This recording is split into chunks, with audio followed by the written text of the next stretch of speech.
Hello नमस्कार दोस्तों, स्वागत है आपका मेरे यूट्यूब चैनल ईड्यूट्री में। दोस्तों, आज लुसेंट के इतिहास विषय के सीरीज़ में यह 7वीं पार्ट है जिसमें हम बौद्ध धर्म को पढ़ेंगे। इससे पहले के वीडियो में हमने 6 पार्ट अपलोड कर दिया है। अगर अभी तक आपने उस वीडियो को नहीं देखा है तो उसका लिंक नीचे डिस्क्रिप्शन में मिल जाएगा, वहां जाकर आप वो वीडियो देख सकते हैं। साथ ही दोस्तों, आपसे रिक्वेस्ट करता हूं कि अगर आप यह वीडियो देखते हैं तो कृपया कर चैनल को सब्सक्राइब जरूर करें, साथ ही बने बेल आइकन को जरूर क्लिक करें ताकि मेरे आने वाले वीडियो का नोटिफिकेशन आपको मिल सके। उम्मीद है आपने चैनल को सब्सक्राइब कर लिया होगा। तो चलिए शुरू करते हैं आज के इस वीडियो को, जिसमें हम पढ़ेंगे बौद्ध धर्म। बौद्ध धर्म के संस्थापक गौतम बुद्ध थे। इन्हें एशिया का ज्योतिपुंज, लाइट ऑफ एशिया कहा जाता है। बौद्ध धर्म के संस्थापक गौतम बुद्ध थे। इन्हें एशिया का ज्योतिपुंज, लाइट ऑफ एशिया कहा जाता है। बुद्ध के जीवन से संबंधित बौद्ध धर्म के प्रतीक। जन्म की घटना, जिसका प्रतीक कमल एवं सांड। गृह त्याग का प्रतीक घोड़ा। ज्ञान का प्रतीक पीपल, बोधि वृक्ष। निर्वाण का प्रतीक पदचिन्ह एवं मृत्यु का प्रतीक स्तूप है। गौतम बुद्ध का जन्म 563 ईसा पूर्व में कपिलवस्तु के लुम्बिनी नामक स्थान पर हुआ था। गौतम बुद्ध का जन्म 563 ईसा पूर्व में कपिलवस्तु के लुम्बिनी नामक स्थान पर हुआ था। इनके पिता शुद्धोदन शाक्यगण के मुखिया थे। इनकी माता माया देवी की मृत्यु इनके जन्म के 7वें दिन हो गई थी। इनका लालन पालन इनकी सौतेली माँ प्रजापति गौतमी ने किया था। इनके बचपन का नाम सिद्धार्थ था। गौतम बुद्ध का विवाह 16 वर्ष की आयु में यशोधरा के साथ हुआ। इनके पुत्र का नाम राहुल था। सिद्धार्थ जब कपिलवस्तु की सैर पर निकले तो उन्हें निम्न 4 दृश्यों को क्रमशः देखा। पहला बूढ़ा व्यक्ति, दूसरा बीमार व्यक्ति, तीसरा एक शव एवं चौथा एक सन्यासी को। सांसारिक समस्याओं से व्यथित होकर सिद्धार्थ ने 29 वर्ष की अवस्था में गृह त्याग किया, जिसे बौद्ध धर्म में महाभिनिष्क्रमण कहा गया है। बुद्ध द्वारा घर त्याग की घटना को महाभिनिष्क्रमण कहा गया है। गृह त्याग करने के बाद सिद्धार्थ ने वैशाली के अलार कलाम से सांख्य दर्शन की शिक्षा ग्रहण की। अलार कलाम सिद्धार्थ के प्रथम गुरु हुए। अलार कलाम के बाद सिद्धार्थ ने राजगीर के रुद्रक रामपुत्र से शिक्षा ग्रहण की। उर्वेला में सिद्धार्थ को कौंडिन्य, वप्पा, भादिया, महानामा एवं अस्सागी नामक 5 साधक मिले। बिना अन्न जल ग्रहण किए 6 वर्ष की कठिन तपस्या के बाद 35 वर्ष की आयु में वैशाख की पूर्णिमा की रात निरंजना, जिसे फाल्गु नदी के नाम से भी जानते हैं, के किनारे पीपल वृक्ष के नीचे सिद्धार्थ को ज्ञान प्राप्त हुआ। सिद्धार्थ को 6 वर्ष की कठिन तपस्या के बाद 35 वर्ष की आयु में वैशाख पूर्णिमा के दिन निरंजना, फाल्गु नदी के किनारे पीपल वृक्ष के नीचे ज्ञान प्राप्त हुआ था।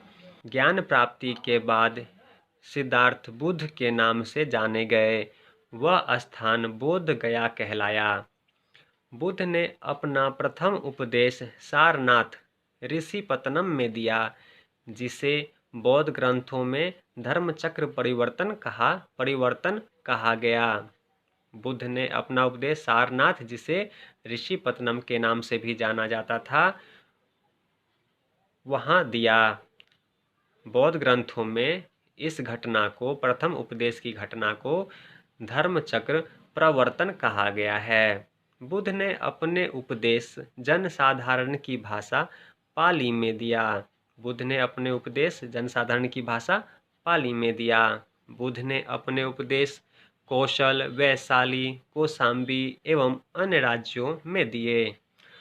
बुद्ध ने अपने सर्वाधिक उपदेश कौशल देश की राजधानी श्रावस्ती में दिए। बुद्ध ने अपने सर्वाधिक उपदेश कौशल देश की राजधानी श्रावस्ती में दिए।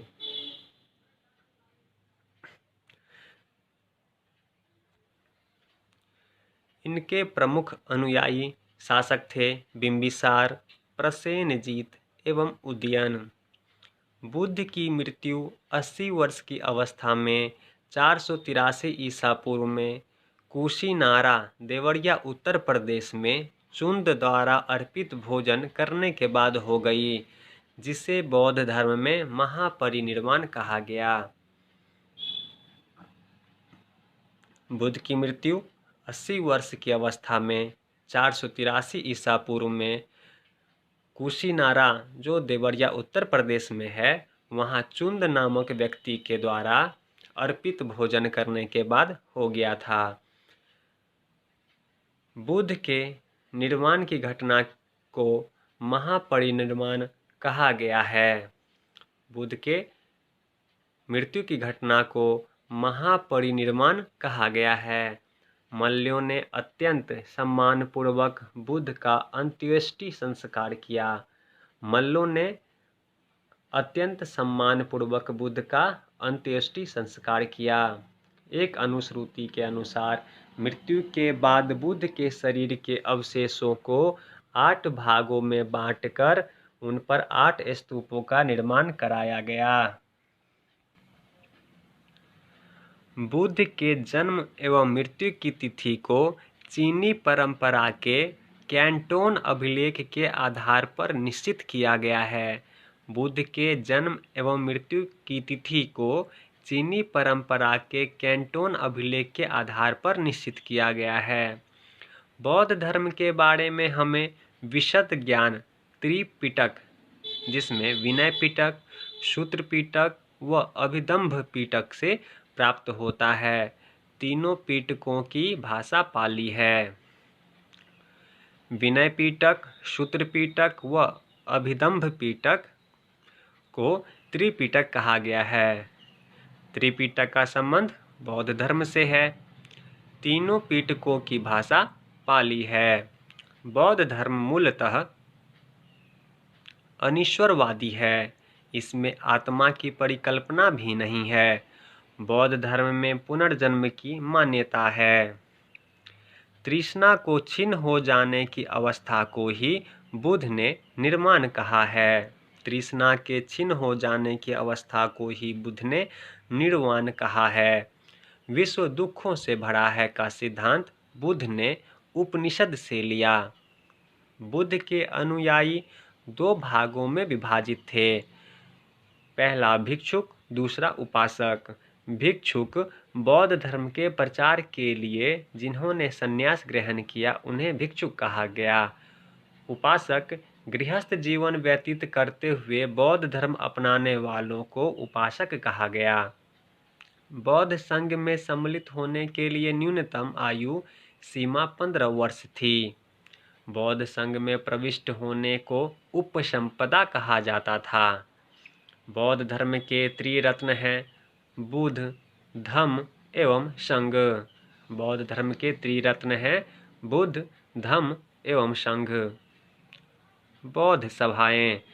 प्रथम बौद्ध संगीति 483 ईसा पूर्व राजगृह में महाकश्यप की अध्यक्षता में हुई। यह संगीति अजातशत्रु के शासनकाल में हुई थी। बौद्ध संगीति प्रथम बौद्ध संगीति 483 ईसा पूर्व राजगृह में महाकश्यप की अध्यक्षता में संपन्न हुई थी। उस समय अजातशत्रु का शासनकाल था। द्वितीय बौद्ध संगीति 383 ईसा पूर्व में वैशाली में संपन्न हुआ, जिसकी अध्यक्षता शबा कामी ने की थी, जो कालाशोक के शासनकाल में हुआ। द्वितीय बौद्ध संगीति 383 ईसा पूर्व वैशाली में हुआ, जिसकी अध्यक्षता शबा कामी ने की थी। यह संगीति कालाशोक के शासनकाल में संपन्न हुआ था। तृतीय बौद्ध संगीति 255 ईसा पूर्व पाटलिपुत्र में हुआ था, जिसकी अध्यक्षता मोगलीपुत्र तिस ने की थी। यह संगीति अशोक के शासनकाल में हुआ था। तृतीय बौद्ध संगीति 255 ईसा पूर्व में हुआ, जो कि पाटलिपुत्र में संपन्न हुआ था। इसकी अध्यक्षता मोगलीपुत्र तिस ने अशोक के शासनकाल में किया था। चतुर्थ बौद्ध संगीति यह ईसा की प्रथम शताब्दी में हुआ था। स्थान कुंडलवन। इसकी अध्यक्षता वसुमित्र व अश्वघोष ने किया। यह संगीति कनिष्क के शासनकाल में हुआ था। चतुर्थ बौद्ध संगीति के बाद बौद्ध धर्म दो भागों हीनयान एवं महायान में विभाजित हो गया। चतुर्थ बौद्ध संगीति के बाद बौद्ध धर्म दो भागों हीनयान एवं महायान में विभाजित हो गया। बौद्ध धर्म के महायान संप्रदाय का आदर्श बोधिसत्व है। बोधिसत्व दूसरे के कल्याण को प्राथमिकता देते हुए अपने निर्वाण में विलंब करते हैं। बौद्ध धर्म के महायान संप्रदाय का आदर्श बोधिसत्व है। बोधिसत्व दूसरे के कल्याण को प्राथमिकता देते हुए अपने निर्वाण में विलंब करते हैं। हीनयान का आदर्श अहर्त पद को प्राप्त करना है। जो व्यक्ति अपनी साधना से निर्वाण की प्राप्ति करते हैं उन्हें ही अहर्त कहा जाता है। हीनयान का आदर्श अहर्त पद को प्राप्त करना है। जो व्यक्ति अपनी साधना से निर्वाण की प्राप्ति करते हैं उन्हें ही अहर्त कहा जाता है। धार्मिक जुलूस का प्रारंभ सबसे पहले बौद्ध धर्म के द्वारा प्रारंभ किया गया। धार्मिक जुलूस का प्रारंभ सबसे पहले बौद्ध धर्म के द्वारा प्रारंभ किया गया। बौद्धों का सबसे पवित्र त्योहार वैशाख पूर्णिमा है, जिसे बुद्ध पूर्णिमा के नाम से जाना जाता है। इसका महत्व इसलिए है कि बुद्ध पूर्णिमा के ही दिन बुद्ध का जन्म, ज्ञान की प्राप्ति एवं महापरिनिर्वाण की प्राप्ति हुई। बुद्ध ने सांसारिक दुखों के संबंध में 4 आर्य सत्यों का उपदेश दिया है। ये हैं दुख, दुख समुदाय, दुख निरोधगामिनी प्रतिपदा। इन सांसारिक दुखों से मुक्ति हेतु बुद्ध ने अष्टांगिक मार्ग की बात की कही। ये साधन हैं सम्यक दृष्टि, सम्यक संकल्प, सम्यक वाणी, सम्यक कर्मांत, सम्यक आजीव, सम्यक व्यायाम, सम्यक स्मृति एवं सम्यक समाधि। बुद्ध के अनुसार अष्टांगिक मार्गों के पालन करने के उपरांत मनुष्य की भाव तृष्णा नष्ट हो जाती है और उसे निर्वाण प्राप्त हो जाता है। निर्वाण बौद्ध धर्म का परम लक्ष्य है, जिसका अर्थ है दीपक का बुझ जाना, अर्थात जीवन मरण चक्र से मुक्त हो जाना। बुद्ध ने निर्वाण प्राप्ति को सरल बनाने के लिए निम्न 10 शीलों पर बल दिया। अहिंसा, सत्य, अस्तेय, चोरी न करना। चौथा अपरिग्रह, किसी प्रकार की संपत्ति न रखना। मद्य सेवन न करना। असमय भोजन न करना। सुखप्रद बिस्तर पर नहीं सोना। धन संचय न करना। स्त्रियों से दूर रहना और नृत्य, गान आदि से दूर रहना। गृहस्थों के लिए केवल प्रथम 5 शील तथा भिक्षुओं के लिए 10 शील मानना अनिवार्य था। बुद्ध ने मध्यम मार्ग, मध्यमा प्रतिपदा का उपदेश दिया। अनिश्वरवाद के संबंध में बौद्ध धर्म एवं जैन धर्म में समानता है। जातक कथाएं प्रदर्शित करती हैं कि बोधिसत्व का अवतार मनुष्य रूप में भी हो सकता है तथा पशुओं के रूप में भी। जातक कथाएं प्रदर्शित करती हैं कि बोधिसत्व का अवतार मनुष्य रूप में भी हो सकता है तथा पशुओं के रूप में भी। बोधिसत्व के रूप में पुनर्जन्मों की दीर्घ श्रृंखला के अंतर्गत बुद्ध ने शाक्य मुनि के रूप में अपना अंतिम जन्म प्राप्त किया, किंतु इसके उपरांत मैत्रेय तथा अन्य आनंद बुद्ध अभी अवतरित होने शेष हैं। सर्वाधिक बुद्ध मूर्तियों का निर्माण गंधार शैली के अंतर्गत किया गया, लेकिन बुद्ध की प्रथम मूर्ति संभवतः मथुरा कला के अंतर्गत बनी थी। तिब्बत, भूटान एवं पड़ोसी देशों में बौद्ध धर्म का प्रचार पदसंभव गुरु रिनपांच ने किया। इनका संबंध बौद्ध धर्म के वज्रायन शाखा से था। इनकी 123 फीट ऊंची मूर्ति हिमाचल प्रदेश के रेवाल सर झील में है। भारत में उपासना की जाने वाली प्रथम मूर्ति संभवतः बुद्ध की थी। भारत के महत्वपूर्ण बौद्ध मठ एवं स्थान को हम यहाँ पढ़ेंगे। टबो मठ स्थान तबो गांव, स्पीति घाटी, हिमाचल प्रदेश। नामग्याल मठ धर्मशाला, हिमाचल प्रदेश। हेमिस मठ स्थान लद्दाख, जम्मू कश्मीर। थिकसे मठ लद्दाख, जम्मू कश्मीर। सासुर मठ स्थान लाहौल, स्पीति, हिमाचल प्रदेश। मेट्रालिंग मठ देहरादून, उत्तराखंड। रोमटेक मठ स्थान गंगटोक, सिक्किम। तवांग मठ स्थान अरुणाचल प्रदेश। नाम ट्रोलिंग मठ स्थान मैसूर, कर्नाटका। बोधिमंडा मठ बोध गया, बिहार।